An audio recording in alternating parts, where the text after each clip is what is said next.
चलिए जी, welcome again to the tax club. तो मैंने कहा था सैलरी में कुछ इंपॉर्टेंट कॉन्सेप्ट और रह गए हैं, हम जरा उनको भी कवर अप कर लेते हैं। तो other important concepts related to salaries में देखिए क्या है कि सिर्फ फुल टाइम, अब यहाँ पे कुछ बातें कि full time, part time employment, forgoing of salary, surrender of salary, क्या क्या चीजें भी जरा धीरे धीरे समझते हैं। देखिए सबसे पहले क्या कहता है फुल टाइम या पार्ट टाइम एम्प्लॉयमेंट। आप समझते होंगे पार्ट टाइम एम्प्लॉयमेंट क्या है, मतलब हफ्ते में जैसे आप 10 दिन काम कर लिया, 15 दिन काम कर लिया, हफ्ते में 2 बार बुला लिया, या आप किसी के यहाँ काम कर रहे हो, आप पार्ट टाइम में हफ्ते 10 दिन में हफ्ते में 2 बार 3 बार किसी और के यहाँ पे जाके भी काम कर रहे हो, अकाउंटिंग कर रहे हो, कुछ भी ऐसा XYZ चीजें हो सकती हैं। तो कॉन्सेप्ट यहां पर ये कहता है कि सैलरी के अंदर ऐसा नहीं कि आप किसी के यहां पर्टिकुलर काम कर रहे हो, पूरे 30 दिन काम कर रहे हो, वही इनकम सैलरी हेड में टैक्सेबल होगी। अगर आप कहीं पर पार्ट टाइम काम भी कर रहे हो, पार्ट टाइम जॉब भी कर रहे हो, और लेकिन एम्प्लॉयर एम्प्लॉय का रिलेशनशिप एग्जिस्ट करना चाहिए। इसका मतलब ये हुआ कि अगर आप किसी के यहां मान लीजिए महीने के 30 दिन में मात्र 15 दिन जाके ही काम कर रहे हो, वो कह रहा है कि भैया मेरे पास इतना काम नहीं कि तुझे 30 दिन बैठा के सैलरी दूं, मैंने तो तू किसी दिन 15 दिन आ जा, मेरे पास मेरा काम हो जाएगा। लेकिन उन 15 दिन में ना आप अपने एम्प्लॉयर के दिशा निर्देश, हमने कहा था what to do, when to do and how to do. बेशक आप 30 दिन में 15 दिन जाके ही काम कर रहे हो अपने एम्प्लॉयर के यहाँ, या किसी जगह दुकान पे जा रहे हैं, किसी ऑफिस में जा रहे हैं, किसी कंपनी में जा रहे हैं, जहां पर भी जा रहे हैं, लेकिन इस 15 दिन में ना आप पूरी तरह से बाउंड हैं। जो आपको एम्प्लॉयर आपको कहेगा आपको वो काम करना पड़ेगा। तो सैलरी हेड में सिर्फ फुल टाइम, मतलब 30 के 30 दिन में यहाँ पे प्रॉपर अपनी शिफ्ट फॉलो कर रहा हूँ। सैलरी हेड के अंदर फुल टाइम एम्प्लॉयमेंट के साथ साथ पार्ट टाइम एम्प्लॉयमेंट भी टैक्सेबल होता है। ठीक है, ये तो छोटा सा कॉन्सेप्ट है। उसके बाद कहता है ये इंपॉर्टेंट है, forgoing of salary. Forgoing of salary का मतलब क्या होता है, मान लीजिए मिस्टर ए हैं, ये ABC लिमिटेड में काम करते हैं, इन्हें महीने के 25,000 रुपए मिले, फॉर एन एग्जाम्पल इन्हें महीने के 25,000 रुपए पर मंथ सैलरी मिलती है। मिस्टर ए जो कि ABC लिमिटेड में काम करते हैं, इन्हें महीने के 25,000 रुपए सैलरी मिलती है। मिस्टर ए ने ABC लिमिटेड से कहा कि मुझे आप जो 25,000 रुपए दे रहे हो ना, ये मैं पैसा नहीं लेना चाहता। आप ये जो मुझे 25,000 रुपए महीने की सैलरी दोगे, भाई मेरा पूरा महीना हो चुका है और मैं 25,000 रुपए लेने का हकदार हूं, मेरी सैलरी आने वाली है, कल परसों आप मुझे दे दोगे, लेकिन मैं अपनी इस सैलरी को नहीं लेना चाहता। मैं इस मोह माया की दुनिया से ऊब चुका हूं, मुझे सैलरी नहीं चाहिए, मुझे सैलरी आप रख लो, मुझे नहीं चाहिए सैलरी। या इन्होंने सैलरी ली, उसके बाद इन्होंने इस सैलरी को कहीं पर डोनेट कर दिया। इन्होंने ये सैलरी ली और इन्होंने इस सैलरी को कहीं डोनेट कर दिया, या अपने एम्प्लॉयर को कह दिया कि भैया मेरे एंड पे आप इस सैलरी को डोनेट कर दो किसी ट्रस्ट में। मिस्टर ए ने ABC से सैलरी ली और उसको उसने कहीं डोनेट कर दिया, या ABC को एक इंस्ट्रक्शन दे दिया कि भैया मेरी 25,000 की सैलरी आपका जो चैरिटेबल ट्रस्ट चलता है वहां पर आप डोनेशन में ले लो, मुझे नहीं चाहिए सैलरी। अब क्वेश्चन यहां पर यह आता है कि 25,000 रुपए की सैलरी जो मिस्टर ए की थी, लेकिन ए ने उसको हाथ तक नहीं लगाया, और वो सैलरी इन्होंने डोनेट कर दी। जैसे अकाउंट में आई इन्होंने ट्रांसफर कर दी, अपने एम्प्लॉयर को दी, भैया ट्रांसफर कर दो। तो ये 25,000 रुपए सैलरी हेड में टैक्सेबल होंगे या नहीं होंगे, क्वेश्चन आता है ये। अब जरा इसको हम जरा टेक्निकलिटी में समझते हैं। बेशक 25,000 रुपए मिस्टर ए ने नहीं रखे अपने पास, लेकिन ये 25,000 रुपए उन्हें क्यों मिले हैं? उन्होंने इस सैलरी को अक्रू करा है 25,000 रुपए। इन्होंने ये जो 25,000 रुपए कमाए हैं, ये कब कमाए थे? जब इनका और इनके एम्प्लॉयर के बीच में मास्टर और सर्वेंट का रिलेशनशिप था। देखो यहां पर हमें पता है प्रॉब्लम ये है नहीं कि इनकम सैलरी में टैक्सेबल होगी या नहीं होगी, हमारी प्रॉब्लम यह है नहीं, हमें ये पता है कि इनकम टैक्सेबल होगी। क्यों? मास्टर सर्वेंट का रिलेशनशिप एग्जिस्ट करता है, क्योंकि हम पूरे एग्जांपल में कह रहे हैं कि ABC लिमिटेड में एक एम्प्लॉई है, एम्प्लॉई तो सैलरी में टैक्सेबल होगी। प्रॉब्लम यह है कि उसने 25,000 अपने पास में रखा, उसने कहीं डोनेट कर दिया। तो एक बात बताओ, सैलरी मैंने अक्रू कर ली, उसके बाद मैं जो मर्जी करूं उससे मुझे क्या फर्क पड़ता है? यही कॉन्सेप्ट है यहां पर कॉन्सेप्ट कहता है कि मिस्टर ए भैया, आपने बेशक सैलरी को कहीं डोनेट कर दिया, अगर आपने 25,000 रुपए महीने की सैलरी कमाई है तो वो सैलरी हेड में टैक्सेबल ही होगी। लेकिन अगर आपने कहीं इसको डोनेट कर दिया है, क्योंकि आपकी आत्मा कहती है पैसे की मोहमाया छोड़ दो, तो आप अंडर सेक्शन 80G में इसकी डिडक्शन ले लो। लेकिन वो एक अलग ही, आपने एप्लीकेशन ऑफ फंड कुछ और था, आपने इसको कहीं चैरिटी में दे दिया, कहीं डोनेशन दे दिया, वो एक अलग चीज है। तो हमारे लिए डिडक्शन अवेलेबल है, उसके लिए 80G में आप उसकी डिडक्शन ले लो, हमें उससे प्रॉब्लम नहीं है। लेकिन आपके 25,000 तो इनकम अंडर हेड सैलरी में टैक्सेबल होगा ही होगा। अब वो बात अलग है कि आप सब 115 बीएससी में जा रहे हो तो आपको डिडक्शन अवेलेबल नहीं, वो एक बात का डिफरेंट कॉन्सेप्ट है, बाद में डिस्कशन करेंगे। लेकिन हमारा भी कॉन्सेप्ट यहाँ पर ये कहता है कि सब 25,000 इनकम अंडर हेड सैलरी में टैक्सेबल हो गए, आपने बाद में उसको कहीं डोनेट कर दिया तो एटीजी की डिडक्शन ले लो, लेकिन टैक्सेबल तो इसी हेड में ही होगी। इसी से मिलता जुलता कंसेप्ट है सरेंडर ऑफ सैलरी। अब यहां पर क्या कहता है, यहां पे कहता है कि मिस्टर ए का, मान लीजिए रेलवेज में काम करते थे या किसी भी एबीसी लिमिटेड किसी प्राइवेट कंपनी में काम करते थे, मिस्टर ए ने 25,000 रुपए को सैलरी को लिया, डोनेट, पहले तो डोनेट कर दिया था। अब कि इन्होंने क्या काम करा, इन्होंने कहा कि रेल मिनिस्टर भैया आप मुझे, रेल मिनिस्टर भैया अपने डिपार्टमेंट रेल मिनिस्टर में काम करते, रेल मिनिस्ट्री में, आपने जो मुझे 25,000 रुपए दिए ये मैं आपको वापस देना चाहता हूं। मैं अपनी सैलरी को क्या कर रहा हूं, सरेंडर करना चाहता हूं। मुझे सैलरी चाहिए नहीं, मेरे पास पैसा बहुत है, मेरे पास तो पैसा बहुत है, मुझे सैलरी चाहिए, मैं तो टाइम पास के लिए काम कर रहा था। 25,000 रुपए आप मुझसे वापस ले लो, हमने वापस से सरेंडर कर दी सैलरी। अब कॉन्सेप्ट ये कहता है कि भैया सैलरी तो आपने पूरे साल पूरे महीने अक्रू करी है, तो सैलरी हेड में तो टैक्सेबल होना चाहिए। फॉरगोइंग ऑफ सैलरी में हमने क्या करा था कि आपने भैया सैलरी पूरे महीने कमाई, उसके बाद आपने कहीं डोनेट कर दी तो सैलरी हेड में टैक्सेबल करा, उसके बाद जहां डोनेट कर दिया तो आपने डिडक्शन ले ली, दैट्स अ डिफरेंट कॉन्सेप्ट, लेकिन सैलरी हेड में टैक्सेबल होगा। सरेंडर ऑफ सैलरी के केस में भी आपने पूरे महीने सैलरी कमाई 25,000 रुपए, उसके बाद जब लेने का टाइम आया आपने कहा मुझे सैलरी नहीं चाहिए, आप अपने पास खुद रख लो। तो यहां पर भी सेम कॉन्सेप्ट लगना चाहिए कि भैया सैलरी मैंने पूरे महीने कमाई है तो सैलरी हेड में ही टैक्सेबल होना चाहिए, सैलरी हेड में ही टैक्सेबल होना चाहिए।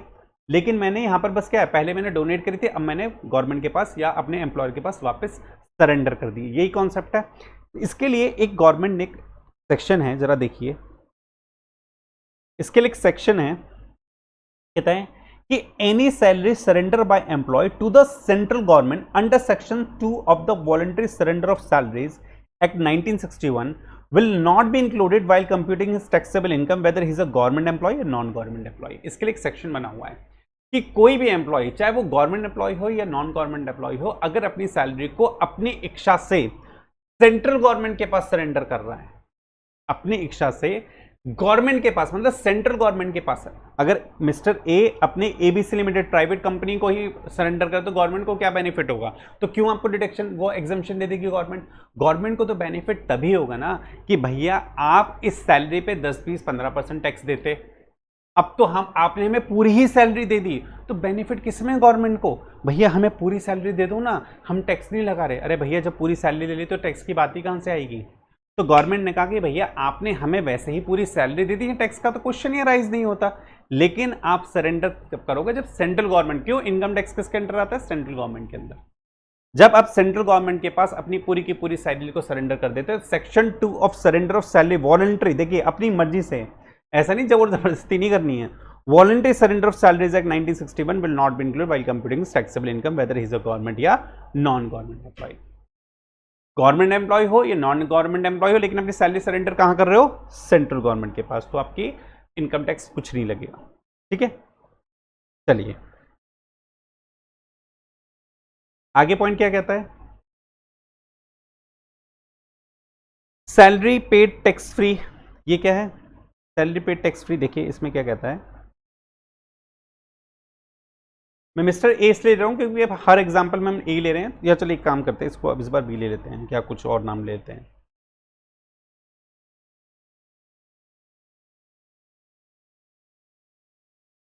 मिस्टर सी, इनको साल के 10 लाख रुपए मिलते थे, मान लीजिए, ठीक है, इनको साल के 10 लाख रुपए मिलते थे, या इनको साल के 12 लाख रुपए मिलते थे,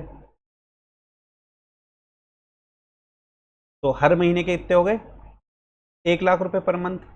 हर महीने के कितने हुए, 1 लाख रुपए पर मंथ। आपने सुना होगा जो भी आपको महीने की सैलरी मिलती है उसमें कुछ टीडीएस कटता है, मतलब टैक्स डिडक्टेड एट सोर्स, हम मान के चले 10% आपका हर महीने टीडीएस कटता है। ठीक है, तो इसका मतलब हर महीने 1 लाख रुपए में 10,000 रुपए कट रहे हैं, तो 90,000 रुपए इनके अकाउंट में आ रहे होंगे पर मंथ। ऐसी कुछ बात हुई, बहुत ही लेमन टर्म में बात कर रहे हैं, प्रोविजन कुछ अलग होते हैं टीडीएस के, हम बहुत लेमन टर्म में बात कर रहे हैं कि मिस्टर सी थे जिन्हें 12 लाख रुपए का पैकेज था, 1 लाख रुपए महीने की सैलरी थी और उस पर 10% टीडीएस कटता तो 90,000 रुपए ने हर महीने अपने अकाउंट में मिलने चाहिए थे।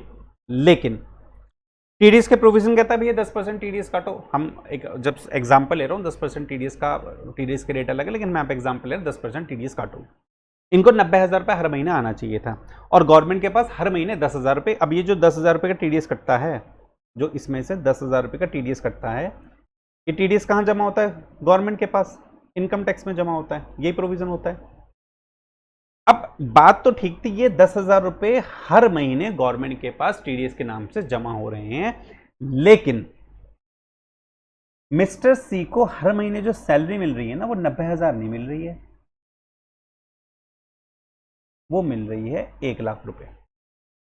मतलब हर महीने 1 लाख की सैलरी उनको मिलनी थी, 10,000 का टीडीएस कटने के बाद 90,000 रुपए मिलने चाहिए थे, लेकिन इनको अभी भी कितना मिल रहा है? 1 लाख रुपए, और गवर्नमेंट के पास 10,000 रुपए हर महीने जमा भी हो रहे हैं। ये क्या चक्कर है? इसका मतलब ये हुआ, ये 10,000 रुपए जो हर महीने गवर्नमेंट के पास जमा हो रहे हैं, ये क्या एम्प्लॉयर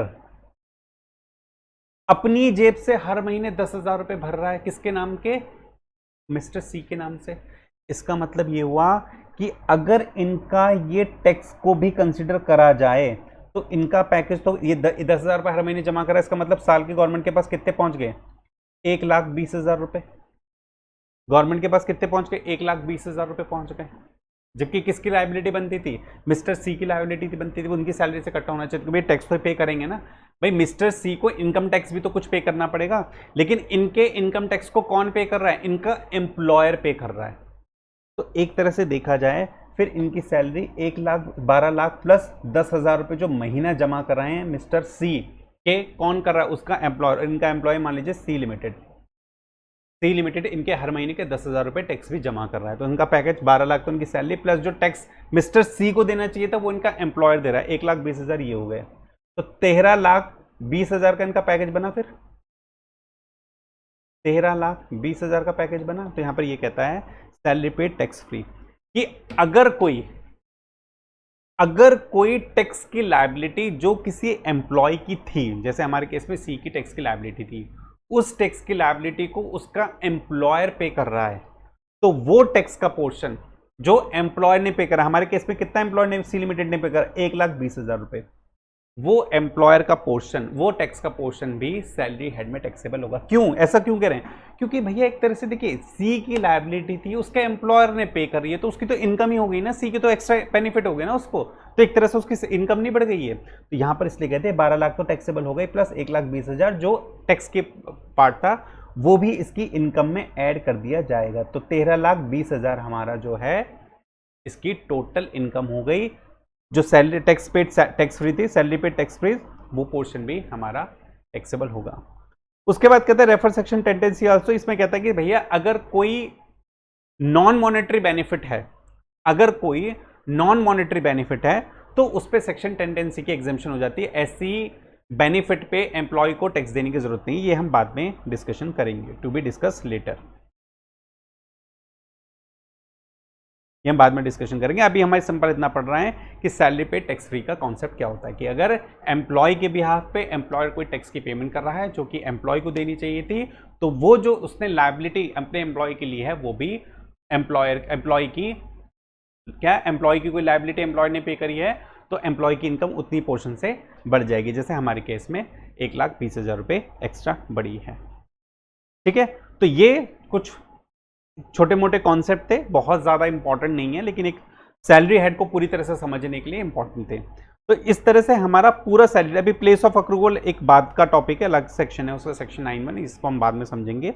लेकिन अभी हमारा जितना भी डिस्कशन हुआ है, ये हमारा डिस्कशन हुआ है सैलरी, बेसिक सैलरी को समझने के लिए कि साहब सैलरी का बेसिक है क्या, किस इनकम को हम सैलरी इनकम कहेंगे और किस तरह की इनकम सैलरी हेड में टैक्सेबल होगी, क्या होगी फुल टाइम, क्या होता है पार्ट टाइम, क्या होता है सरेंडर ऑफ सैलरी, क्या होता है फॉरगोइंग ऑफ सैलरी, और क्या होता है सैलरी टैक्स फ्री जो एम्प्लॉयर अपने एम्प्लॉय के बिहाफ पे करता है, सैलरी पे टैक्स फ्री। ठीक है, उसके बाद इस वीडियो को भी इतना रखते हैं, नेक्स्ट क्लास में हम अपना आगे के टॉपिकों का डिस्कशन स्टार्ट करेंगे।